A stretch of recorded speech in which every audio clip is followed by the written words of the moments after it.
accepted the challenge. I mean, that's when I started VWP. Basically, I didn't have any knowledge in terms of business or stuff like that. I just had experience in the call center as a freelancer. So what I did is that I kind of like approached some of my friends to and tell them that, hey, I have an opportunity here. This is work from home. Maybe you're interested or stuff like that. I mean, I invited a lot of them, like more than 20, but only I think seven trusted the process, where a lot of them questioned, baka scam din yan, baka hindi tayo mabayaran. But the seven of them who were single, I can still remember the reason. Well, single naman ako so I can just dive into the process.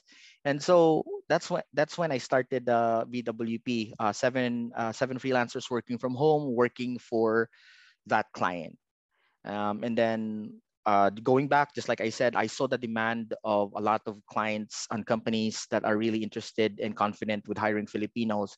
And so because I had really good experience in sales, what I did was that I focused on client acquisitions. And then on the other side, because Facebook was already big that time and there were already Facebook groups, I used Facebook groups and Facebook to actually target Filipinos who would be interested to work from home. So binalance ko siya. Where actually I focused more on sales. Like I would talk to a lot of clients on a weekly basis and tell them, hey, I have a team here in the Philippines. We are Filipinos with call center experience. Maybe you're looking to hire people who are who would like to work with you as telemarketers, as phone support, or as virtual assistants.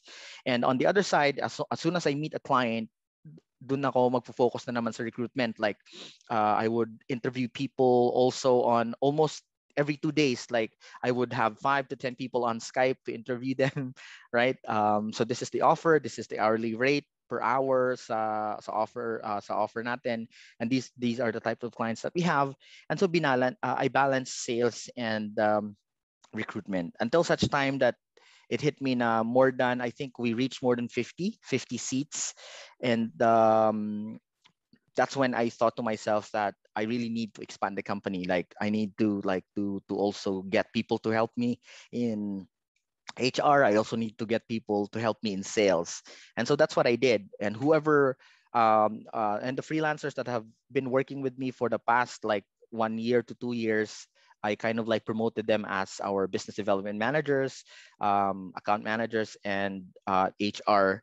And so eventually, way back in 2015, when I saw the opportunity to like really invest and put up shop, we put our first office here in Iloilo City.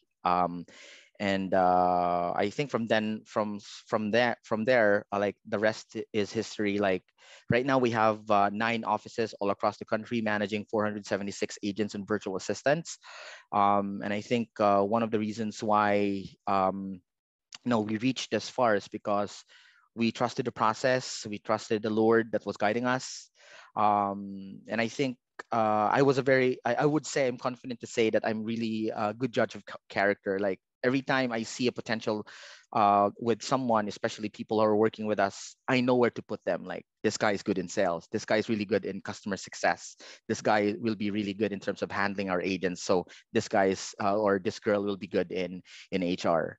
And I think one of the reasons why we're also expanding very fast the past 5 to 6 years with our offices from Luzon, Visayas to Mindanao is because I was able to like find the right partners. I mean, there were wrong ones like failed partnerships and stuff like that, but most of them actually were like great partners. Like right now, the reason why we're expanding very fast is because there are partners in the countryside locations and different countryside locations of the Philippines, trusting the amount of opportunity that VWP can bring and trusting our mission, where we're here because we'd like to really share and give work opportunities to Filipinos, especially in the countryside part of the Philippines, where not a lot of opportunities are there. Like a lot of Filipinos, I mean, I think a lot of you guys can relate when I say that I actually come from the province, of Guimaras. I had to move to the city because I couldn't find any opportunities in Guimaras.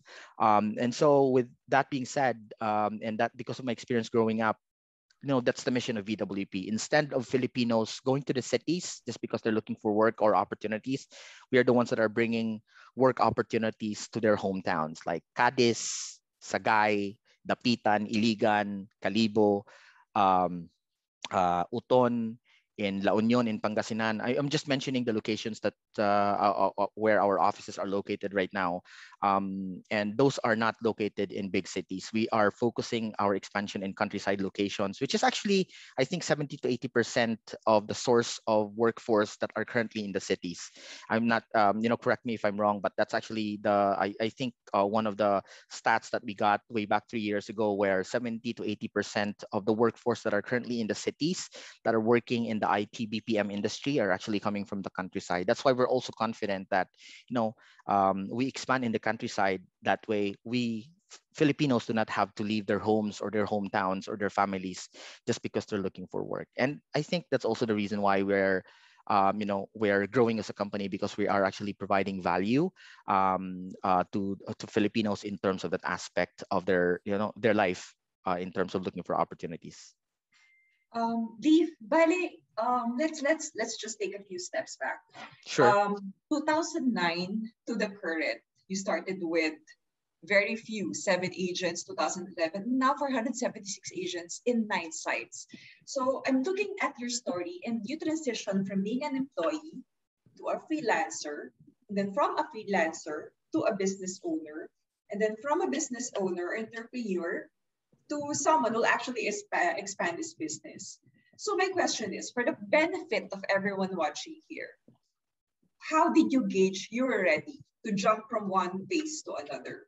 Because not everyone here has their agency. Not everyone here is a freelancer. Maybe they're employed. Maybe they want to go freelance, but they're hesitating. So how do they know when they're ready? How did you know you were ready?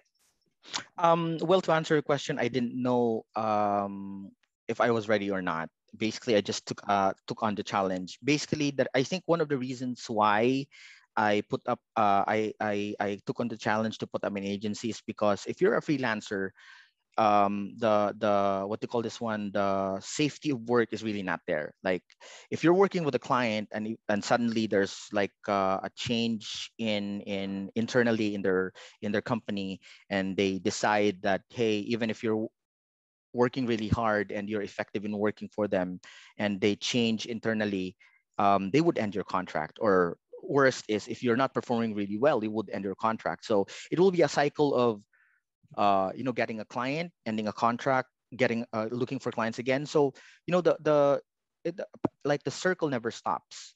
And for me, I think it was a sign of, like, I need to have a safety net for myself and for my family, where I don't really have to think about the next client that I need to work for. I don't have to think about the when my contract is going to end with this client, or I don't have to think about how am I going to provide for my family if ever I lose a client for 2 weeks or 1 month. So I thought to myself, like, I need to do something about it. And that's the reason why I leveraged, I started the agency, because no, not just because of I want to take on the challenge that my client gave me, like si Lev Kaziner, but also because of the fact that I really wanted to have a safety net, where if I have a lot of people working for me and I have a lot of clients, all I have to do is just to be consistent in sales and in recruitment, to have a good number of contracts and clients, and para so I don't have to really depend in terms of when my contract is going to end, how am I going to find the next client, where am I going to find the next client. So to answer your question, I wasn't I if I'm going to think back, I didn't really think of myself as someone who's ready. I think wanted to take on the challenge, and number two, have the safety net, not to think about being on the bad side of things, like you have no client, you don't have income as a freelancer, because that's just how that's just before that was just one of the experiences that I had to, like, get away from as a freelancer, where sometimes, even if you're doing a great job with your client, if there's like an internal change in their company, and they have to let you go or something like that. So yeah. How has it changed you? Like, you found your why. You wanted to provide for your family. You wanted to have the skills necessary to be indispensable. But all throughout the processes of transitioning from this Leif to another 2.0 Leif, How has that changed you? Are you more aggressive? Are you more patient? Or how have you changed if you look back? Well, I think I discovered that my strength is actually in leadership. Because I mean, when I was still an employee, I didn't really think about like managing people. I didn't really think about leading people and stuff like that. But growing the company, I discovered that, just like I said earlier, I'm a really good judge of character, and I like, I like to work with a team. I like to manage a team. I like to see a team successful. I like to motivate them. I'd like to know their wants and needs, and that's where I get into to basically motivate them and stuff like that. So I think, what I'm really proud of until right now is because what I developed as a leader. Not just being an entrepreneur, but as a leader, and I think that's also one of the strengths that I have. The reason why I am able to right now grow the company to where it is, of course, with the entire team that's backing me up. So it's really knowing what you're good at and leveraging on that, because not I everyone think has so. skills. Exactly. So okay, Lee. So you mentioned all throughout that you have the correct set of people working with you. Um, could you just mention maybe some the what you see or what you think is the winning mantra in your workspace? Like, what do you want to see in the people that you work with? Well, in terms of the winning mantra, if we're going to think about mindset and attitude, I mean, if we're just going, I mean, this is sales superpower, so I'd like to talk about the sales team that we have, and I'm actually the one that's personally managing them. Like, even if I'm the CEO, I'd like to, get my hands dirty in sales. That's why I'm personally managing them. So when I look for people that I want to put in business development or in our sales team, number one that I'm looking for, and we're not hiring outside, right? With the Mm. number of people that we have right now, I am no longer and this is also my advice to our HR, where we're not hiring people from outside. We are hiring from our farm team. When I say farm team, we just promote whoever is already in our team for the past 2 years, 3 years. And what I'm always the number one attitude that I look for, or mindset that I look for, salesperson in our team is, I need someone ambitious. Like, I Mm. like to work with people who are ambitious. I mean, sales is a numbers game. Sales is performance based. At the end of the day, even if you're working 4 hours per day, you can still hit the target. Even if you're working 16 hours per day, you will still fail to hit the target. And that's sales. And if you lack ambition, like, most of the time, if someone starts working with us, I always share to them, like, this is the potential of where you can go if you're going to work as our one of our salesperson. Like, 6 figures per month, it could be an easy way for you to get that income within the next quarter. And this is just how you can do it. I give them an example of the other sales members that we have, how they did it. Mm. So, one, being ambitious. One is, I want people that are competitive. Like, someone who's if we're going to look at our leaderboard and dashboard and say, hey, I'm just number 4, I need to work my ass out and be number 1. Like, people who are competitive, but on a healthy way. And they also need to be competitive in in themselves. Like, most of the time, most of the successful salespeople within our team are the ones that would tell me, hey boss, like, last quarter I was just about like 40K. I think, next quarter I'd like to reach 50K for one quarter. And I'm talking about dollars. So they're competing against their peers, and they're also competing against their capabilities themselves. And then, of course, number 3 is, I think, salespeople are need to have a clear understanding of their why. Like, most of the time, if I'm interviewing people that would like to become business development managers within our team, one of the questions that I ask them is, why is our company existing in the first place? What is the why of virtual workforce professionals? If they're able to explain to me and confidently say yeah, about our why, and they are actually the people that I really want to hire, because they know our mission. And then of course, I think the most important is the attitude of of a salesperson should always be focused on helping and not selling. Like most of the time, I mean, for whatever industry, I mean, I've been into car sales, I've been into real estate sales, and selling our company products and services. I and I've managed salespeople. I've managed salespeople that have failed in selling our services. I think some of them focus too much in terms of they want to really sell, as compared to helping clients. I mean, providing value. Like if you're going to talk to a client, they would sense it that you're just looking for that commission, or you're just looking for that sale. Like I'm not sure if you guys know the word anchoring, where you anchor on the amount of value that you can bring to the table for that person or for that client, as compared to, like, you know um telling them about your company, about your successes and stuff like that. Like focus on the focus on how you can actually help them other than selling. So that's four.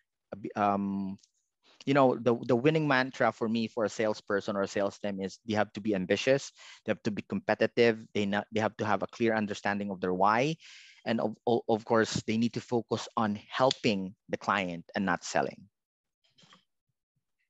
Okay. All right.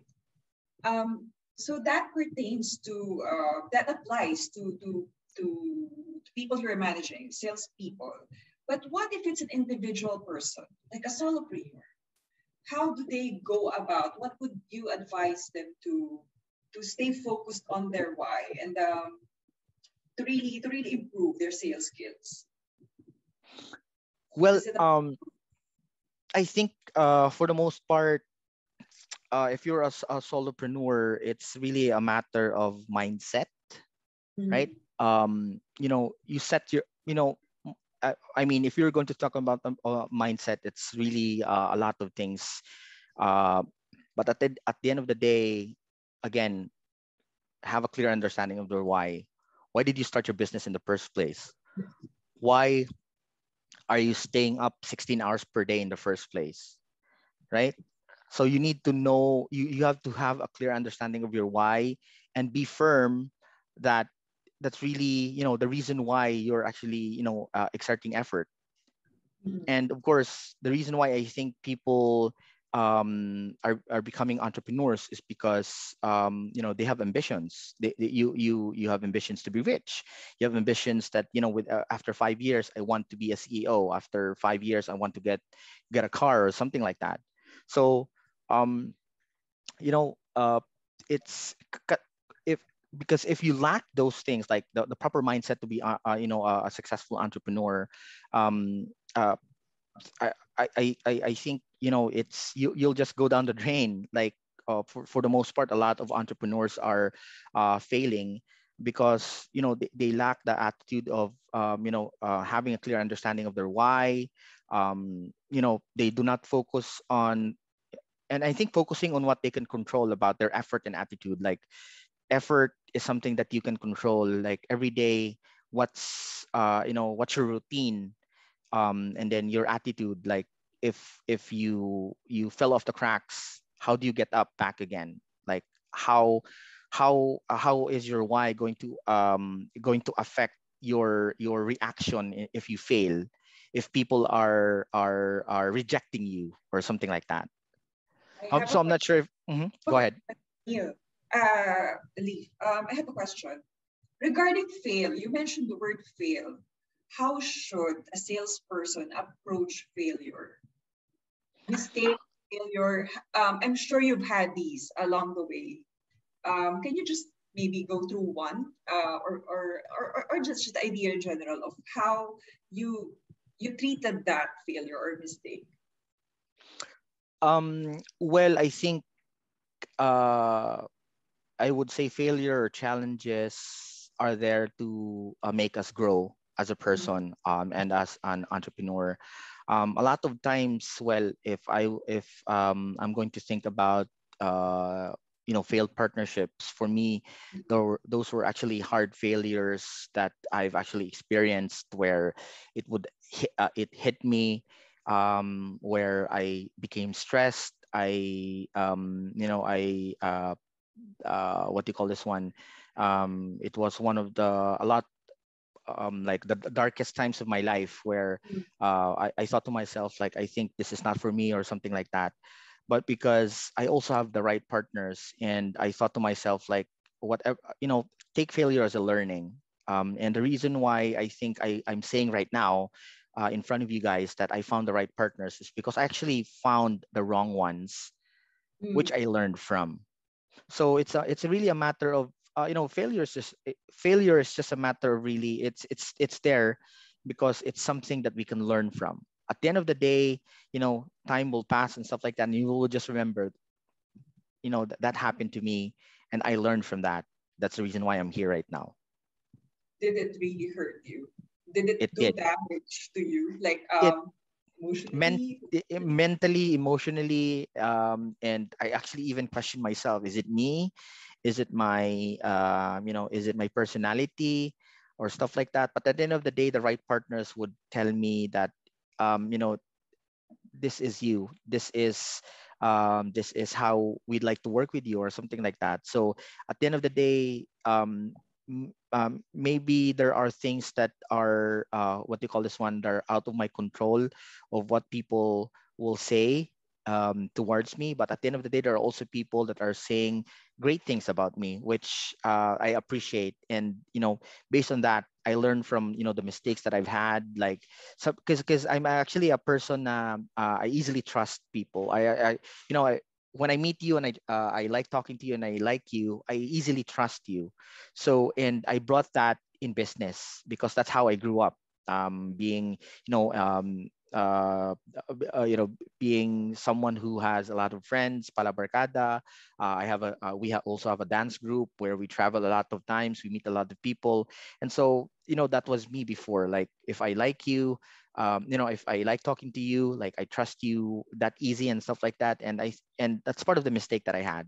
So at the end of the day, if you want to start a business with someone, it's always knowing them, knowing their work ethics, knowing their attitude, knowing them, how they are in their family, how close they are with God, and stuff like that. So those things are part of learning. Okay. So on the bright side, Leaf, can you show us maybe your target sales pipeline? Just to see how do you do it? How do you funnel? For those who really want to incorporate this type of discipline in targeting. Of course, if you don't plan, you don't achieve anything, right? So how do you plan? Exactly. If you, Well, if I'm going to say, I can show you our how we manage our pipeline. But in terms of, wait, let me just share my screen here. do you have uh a personal pipeline, Leaf? Sorry. Do you have a personal pipeline? This is what I'm going to show you guys. Are you seeing the Trello board, or no? Yes, we're We seeing are. it. Okay. So this is just one example. In client acquisitions, and this is what I applied to our entire team. This is Trello. I'm sure every one of you guys are familiar with Trello. I'm using Trello because I think this is the best way for me to show a Kanban board. But we are using a different software to actually manage our sales pipeline. We are using HubSpot and Salesforce. But at the end of the day, this is how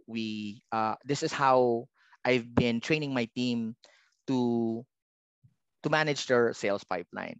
Like, what you see here, are our sales progression. So let's say, for example, if you're working with VWP and you're a salesperson, our sales journey is from prospecting. Of course, I think you guys are already familiar with it. Prospecting, pre-qualification, service presentation, shortlisting, interview, contract placement, onboarding, and then one. That's when we put the contract in place. It's different in HubSpot or in Salesforce because there's actually an amount that you can see, and then you can also see the number of deals that you close per week and per month and stuff like that. But I'm introducing this because based on my experience and the campaigns that we're managing, and also working with other companies with salespeople, they are still using like an Excel spreadsheet to like manage their sales pipeline, or a Google spreadsheet, where sometimes they have like thousands of lists of prospects that they contact. And for me, it doesn't work because the amount of details that you see, the amount of data that you have to sort out. Where if you're going to manage a pipeline like this, like you have a Kanban board, if you can see here, these are just example, like first names and first letter of last names of certain clients or stuff like that. Um, the what do you call this one? The routine of my team is to look at their sales pipeline 3 to 4 times a day. Like as soon as they come to the office, they look at their sales pipeline. In the middle of the day, they look at their sales pipeline. After lunch, they look at their sales pipeline. Before they end their shift, they look at their sales pipeline.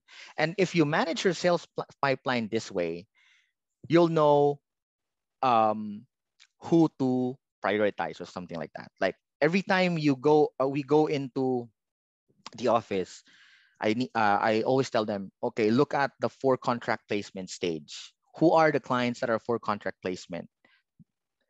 Focus on those. What do you need to do to follow up with Sam B or maybe Francis B for him to uh, uh, put the contract in place or sign the contract? After you do everything for all those for contract placement stage, move up to the next to the next lower level. Who are the clients that are already on the shortlisting stage?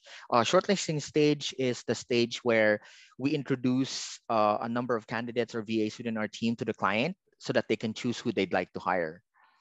So contract placement is a stage also before onboarding or transition, where after they pay, we put the contract in place, after they pay, we do onboarding or transition, and then they become a win.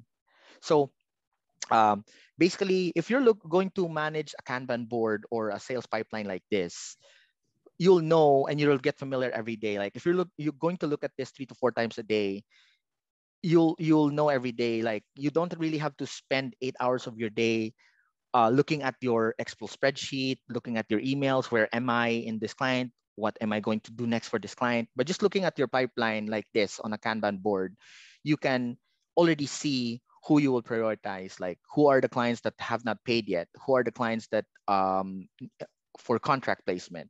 Like who are the clients for shortlisting interview? Who are the clients that I'm scheduled today to do a service presentation call to introduce VWP or to introduce our product and service? What time is it? Or something like that. So by just looking at, and we also have what we call a sales jam session, where 30 minutes before we start our shift, I encourage my team to like listen to dance musics, loud musics on their headphones before they start their day. That's the sales jam session. And then at exactly 8 p.m., they look at their sales pipeline. Look at your sales pipeline.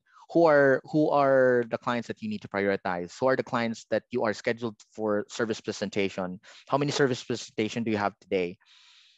I mean, what I'm trying to say is I think it's a better way to do some sort of like something like this, where you have a visual overview by just looking at this with the important prospects or prospected clients that you need, as compared to managing them on an Excel spreadsheet or a Google spreadsheet, or just managing them by sorting data or something like that.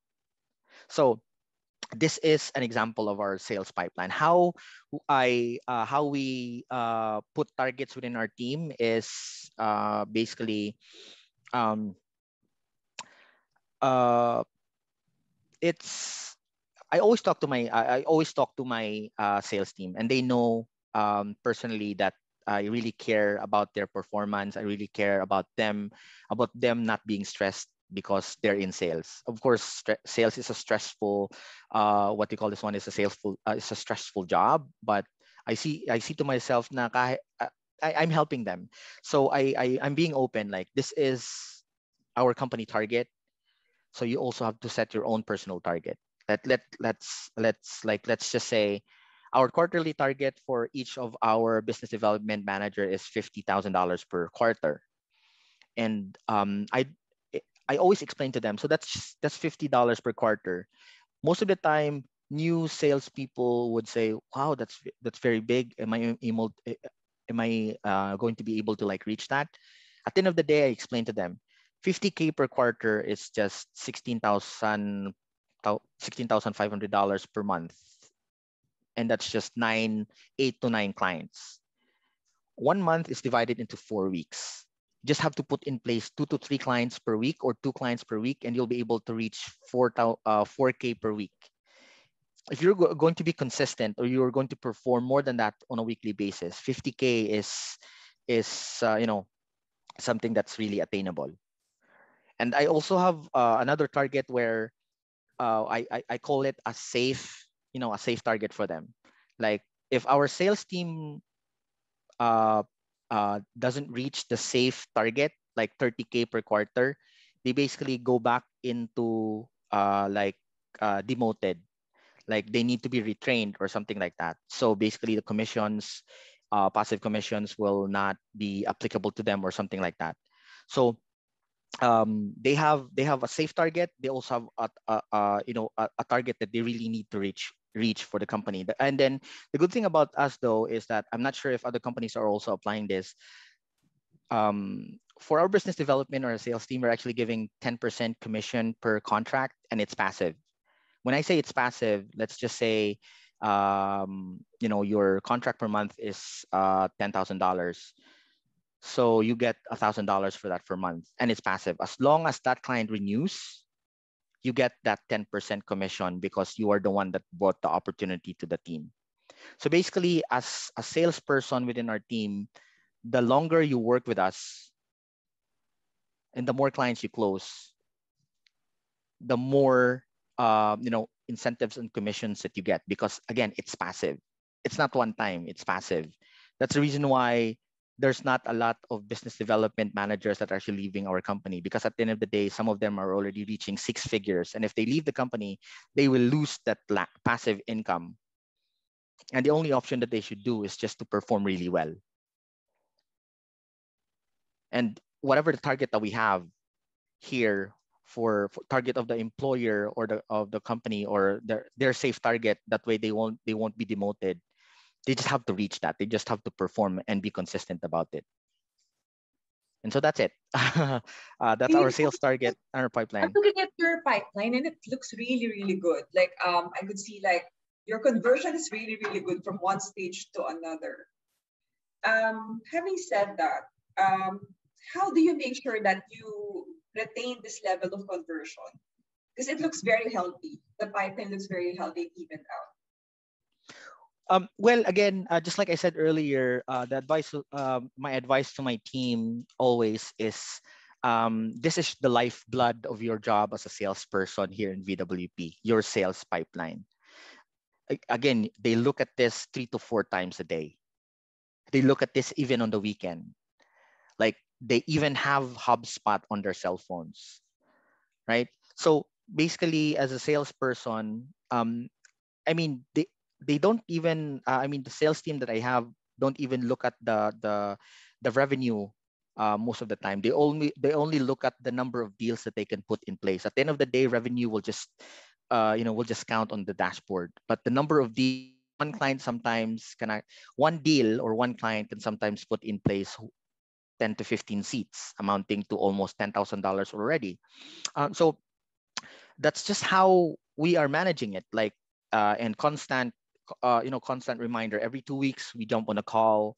Um, I talk to them about, okay, so what were the challenges that you've had for the past week?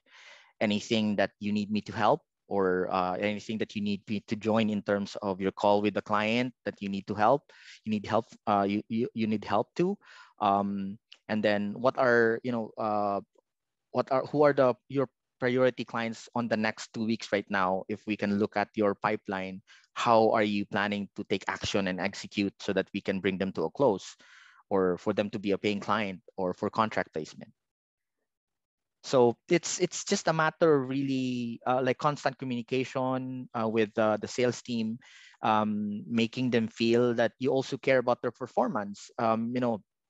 Making them in appreciating their efforts and stuff like that. And then I mean, kasi for me, if we are going to talk about sales, sales is also, I think, about leadership. Sales is leadership. And what I put in place in my sales team every time I talk to them is, I always follow the John Maxwell way of managing people, like from the book Developing Leaders Around You.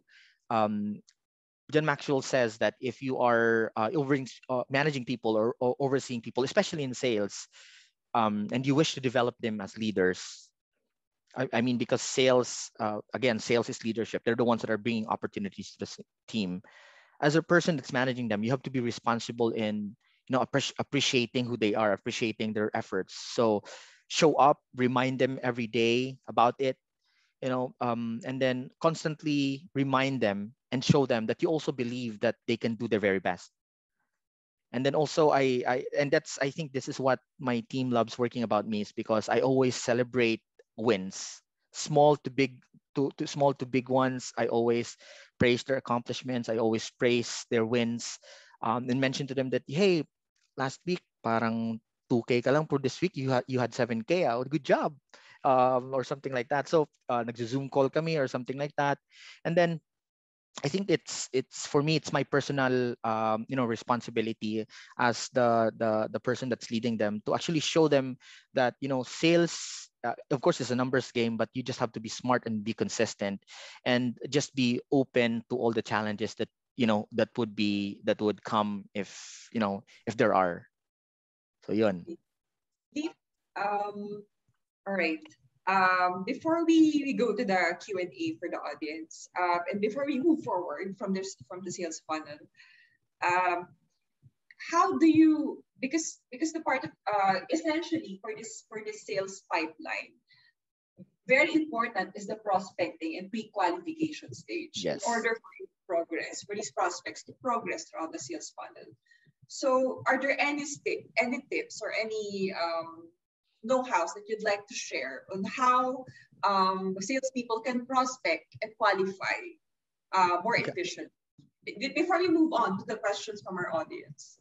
Mhm. So I think one of the things that I'd like to share is the composition of our sales team. So our sales team is composed of business development managers and then business development assistants. So in terms of prospecting and pre-qualification, we have business development assistants that are doing that.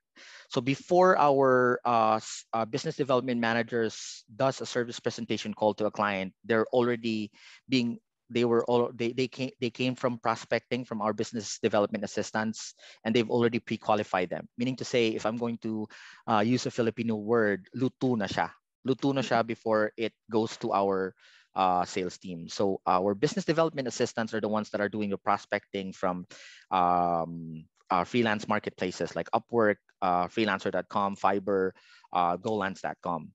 We also use LinkedIn to do prospecting, like we do appointment setting or something like that, and that's how we do prospecting. And then after that, when we get a prospect and they are when we get a prospect to be in the pipeline, we're not putting every prospect that we meet on the pipeline. No, for all the clients, actually yung prospecting is supposed to be, wala na yan dito sa flow namin. It starts with pre-qualification already. Kasi yung prospecting namin, we have a separate list. That's where an Excel spreadsheet or a Google spreadsheet comes in.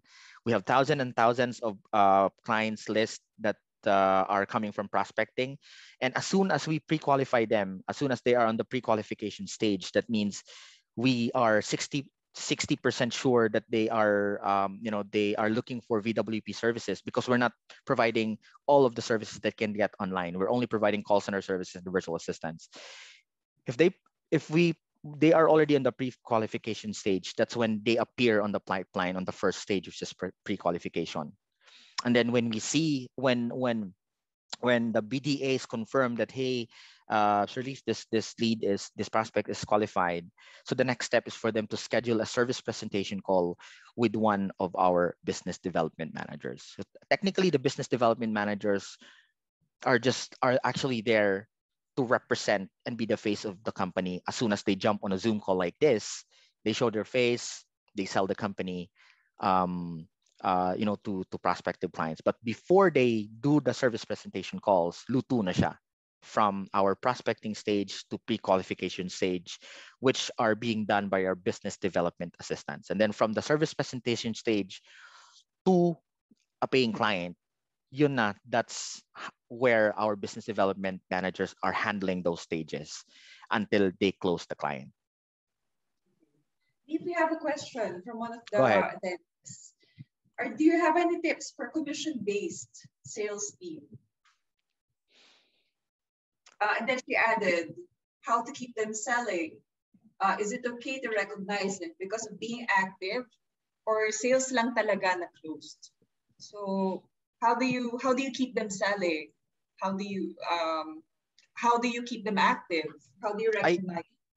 I think if you're offering commission based, I think it will boil down to what's the commission, how does the commission look like, right? I mean, if you're only going to pay people on a commission based level, how does it look like?